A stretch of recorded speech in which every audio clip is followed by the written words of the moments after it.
Okay, so this is the setup that we have for the musical glove. Signals are coming out through these flex sensors. What happens with these is whenever they bend, the voltage across them changes. So what we have is the sensors are wired up to this little brain over here called an Arduino, which we can program to take certain electrical signals and then do things with them. So right now what the Arduino is listening for is a change in voltage in the flex sensors. When it gets that change, it's going to send a signal.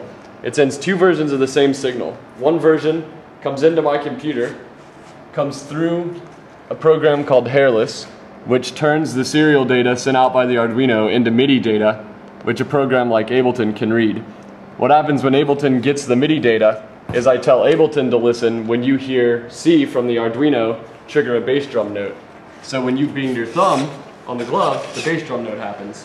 Now the duplicate of that signal is coming out the analog side of the Arduino and up these wires into this glove, so that when the trigger is sent that sends a bass drum, it also moves a finger on the glove.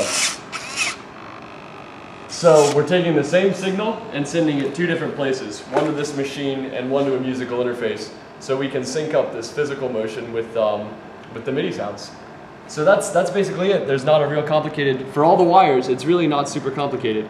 But it yields a pretty cool effect. I mean, we have the musical glove now.